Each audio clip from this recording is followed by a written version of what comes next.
mention Sandy ko kanina. Magandang araw mga kababayan. Si Saldico ang tinuturo ni Mayor Magalong na posibleng isa po sa pinakapinuno ng kasindikatuhan sa di umano'y maanumalya na flood control project. Ngayong araw, pinangalanan ni Bongbong Marcos si Magalong at Singson na mamuno sa independent body para imbestigahan itong mga kasindikatuhan sa anomalya po sa flood control, mga kababayan po natin. Bago natin pag-uusapan yan, huwag kalimutan mo nang i-like ang video ito, mga kababayan po natin. Patandaan natin na ilang bisis po na dininay nitong si Martin Romualdez ang anomalyang ito sa flood control, mga kababayan po natin. At sinasabing wala daw po siyang kinalaman. Pero sino nga ba ang pinaka-boss nitong si Saldico? Anyway, mga kababayan po natin, pakinggan din po natin ang komento nitong si Versamen. Dahil alam nyo, grabe po yung nangyayari ngayon sa ating bansa. No? Matindi ang corruption ngayon. Nakita niyo naman paldo-paldo po yung pera na nakita doon sa House of Representatives. At mga kababayan, ang matinding corruption na ito, no, ay kailangan talagang magsalita na ang taong bayan. Kasi nakita niyo po yung nangyayari po sa Nepal. Ito po pakita natin bago natin i-play yung video ni Mayor Magalong ha.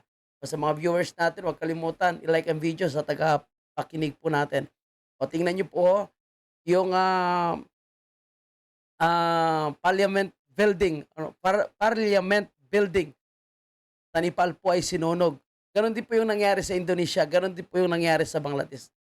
Lahat na yan ay dahil po sa mga matitinding corruption na hindi po ina-address ng gobyerno. At imbis pakinggan ang taong bayan, abay lalo pa po silang nagnanakaw.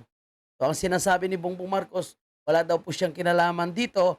Pero siyempre ang taong bayan, mga kababayan natin, no, hindi may iwasan na mag-iisip. Dahil tandaan po natin, yung pumipirma po ng mga budget ay walang iba, no? Kundi ang presidente mismo. At nakita niya mismo yung mga insights. Anyway, pakinggan natin itong si Mayor Magalong, mga kababayan. If it's a highly organized syndicate, Mayor, sino yung head ng sindikato? Siguro hintayin na lang natin yung salita. Pero definitely, So, parang ayaw pa magsalita ni Mayor Magalong, no? Kasi gusto niya talagang maglabas ng ebidensya, eh. You mentioned Sandy ko kanina. bias mo. Yun, mga kababayan natin, ha? Mention niya po si Saldico. Isa siya sa mga kanya, isa siya sa mga figures niya. Sa mga figures. Ako, bilang batikang investigador, itong si Mayor Magalong, no? Ako naniniwala, kayang-kaya niya itong patunayan at kaya niyang ilabas ang katotohanan, no? At walang pagtatakip na gagawin itong si Mayor Magalong. Although si Bongbong Marcos ang pumili sa kanya, ako naniniwala na hindi po masusuhulan itong si Mayor Magalong. Laki po yung tiwala ko dito kay Magalong, mga kababayan. And may isa pang mas mataas sa kanya. Hindi na magkagalaw yung una. Hindi daw po gagalaw kung walang mag-uutos.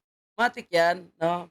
Alam mo na kung sino yung magkumpare dyan, di ba? Siyempre, hindi naman gagalaw yung walang kayong tulot yung mataas na kayo. Ako po. Sana hindi yung mas mataas pa, no? Yung matutumbok nito. Tamang inference ang nila. Tamang inference ng publiko na kung sino yung mas mataas sa kanya. Okay, so sabi nga ni Mayor Magalong, siyempre, hindi naman yan gagalaw kung wala yung nasa itaas niya. Eh, sino ba yung nasa itaas niya dyan sa House of Representatives, no? At kung talagang wala siyang tinatago, lagi niya naman sinasabi yan dati kay Vice President Sara, wala siyang tinatago, eh di lumabas po siya, no? At harapin niya po itong pagdinig na ito, itong investigation na ito. Eh bakit ngayon nagsakit-sakitan, mga kababayan natin, itong si Dracula? Dapat lumabas na po itong si Dracula. Oh, so ngayon, ang nangyaring investigation sa House of Representatives is parang circus lang ito, mga kababayan po natin, no? Na pilit nilang dinadivert, no? At pilit nilang i-connect sa mga Duterte itong issue po ng corruption ngayon, no? Na nangyayari sa ating bansa. Pinipilit nila na magsalita, no? Mga kababayan natin, itong si Corley Diskaya at sabihin na may nangyayari din po, no, nasuhulan ng administrasyon ni President Duterte. Alam nyo, mga kababayan natin, no, itong corruption kasi, hindi naman nawawala sa gobyerno yan. Meron talaga yan. No? Pero ngayon kasi, ano talaga, karapalan talaga. Ito, dahil hindi ko mailagay dyan sa screen natin, parinig ko lang sa inyo. Honor, nirespeto ko po yung report po na ni PCIJ po. Alam ko po nanggaling po sa PCIJ yan. Pero hindi po yan po ang nakadeclare sa amin pong financial statement po. At saka yung mga nag-ongoing. At karamihan nga po dyan is mga na-terminate po na project. Isinama lang po nila sa listahan pero ang dami po dyan mga na-mutual terminate po na project. If that is not correct, then how much is the amount of the awarded contract to Saint Gerard? Ang gusto nilang palabasin, mga kababayan natin, no, na dahil sa Senado po, in-expose ni Corley Discaya yung affidavit na yan, ang gusto nilang palabasin, baka daw po sa Senado may pumilit para gawin ang affidavit na yon. Dahil involved nga, kung hindi ako nagkakamali, itong 15 na mga kongresista. So, may ilan pa nga sa mga kongresista, mga kababayan po natin, no, na nag-iyak-iyak nung makaharap po itong si Corley Discaya, no, at naging emotional po ito. So, itong isang congresswoman, no, ito, pakinggan nyo po, from Quezon City ata ito. This is the first time that I saw you. Ngayon lang po kita nakita. Yes, Your Honor. Ngayon lang No, din you po don't kita have to nakita, respond. Your Excuse Honor. me. Point of order. Mr. Discaya doesn't have to respond. Congresswoman Copilar has the right to reply and nothing more. Yes. Ngayon, my intention here, Mr. Chair, is that honestly, this is the first time I saw Mr. Pacifico F. Discaya. Which kanina, bago mapigilan yung kanyang pagsagot, inaamin naman niya na ngayon lang kami nagkita. Mr. Chair. So that is my statement. Because yesterday, I had a privileged speech at sinabi ko, ni Anino, ni Mr. Pacifico F. Discaya, ay hindi ko nakita. At hindi rin ako nag-authorize ng kahit sino na makipag-transaction sa kanya. Mr. Discaya, may mga anak ka rin, may pamilya ka. Ako rin, may anak ako, may pamilya rin ako. Sana naman, pakiusap ko sa iyo, huwag ka naman mandawit ng mga pangalan na alam mo sa konsyensya mo at sa loob mo na hindi tayo nag-usap, hindi tayo magkakilala, at higit sa lahat, wala akong transaksyon sa iyo.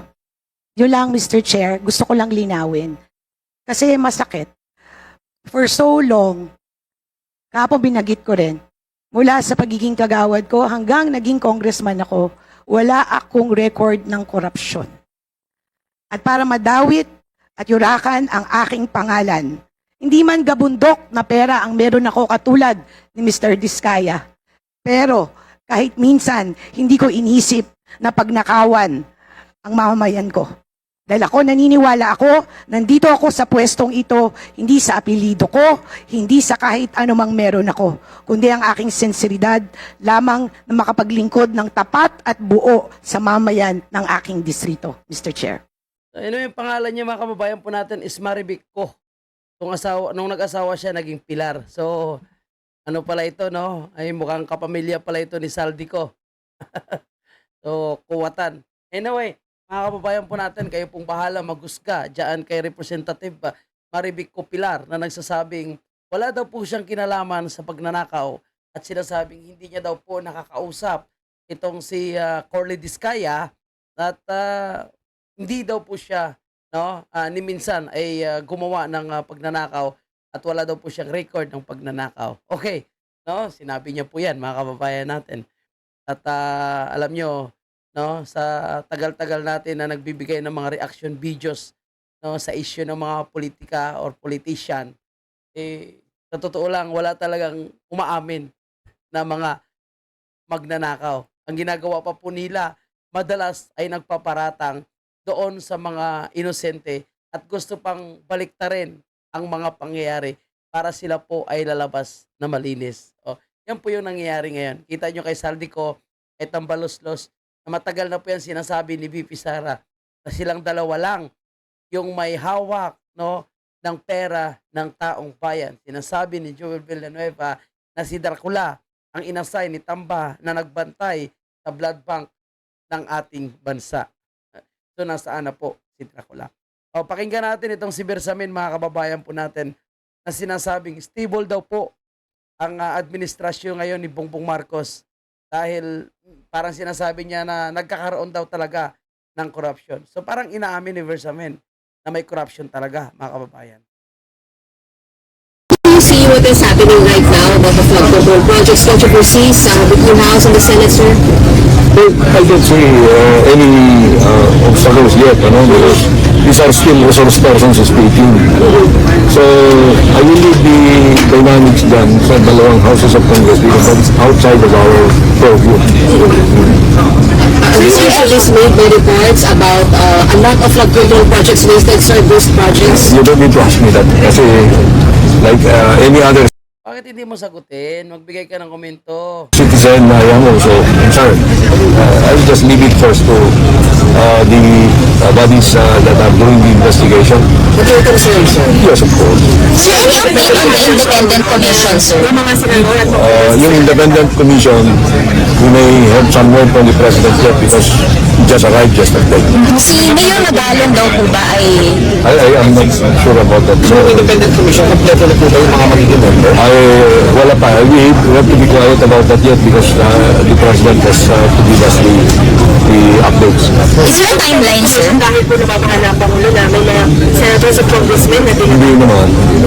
This is just a natural consequence of what he wanted to happen. But once the independent commission commence the investigation, okay lang po bang tuloy ang Congress at Senate? Walang problema yun. Kasi our independent commission, if it ever comes out, maybe about fact-finding lang. Now, we all want all sectors of the Philippine society to contribute to the effort to find the facts about these issues on flood control anomalies. So, napansin ko lang dito kay Bersamin, no? Ayaw niyo mag-comment sa mga nai-involve na mga politiko dito. So, of course, congressman lang talaga yung pinaka-involved dito. Pero yun nga, no? Parang pinilit talaga ng House of Representatives na palabasin na may involved din ng mga senador. Kumbaga, kung gusto nilang mangyari kasi, damay-damay na lang. Anyway, yan lang po yung ating update, mga kababayan po natin, no? At abangan po natin yung development. Anyway, si Claire Castro is mukhang hindi masaya po kung si Mayor Magalong ang napiling mamuno dito po sa independent body para mag-imbestiga sa anomalya ng flood control. Dahil itong si Claire Castro, una niya nang sinabi, no, na si Mayor Magalong po is ayaw papayagan ni Bongbong Marcos at mukhang isa po siya sa nagsasabi kay Mayor Magalong na puro lang ito salita at walang ebidensya. So now si Mayor Magalong ang mamumuno. Tingnan natin kung ano po yung magiging komento dito ni Claire Castro. Kasi ito siya ay anti-Magalong po. Itong si Claire Castro. Mukhang may pinoproteksyonan kasi itong si Claire Castro sa mga kongresista.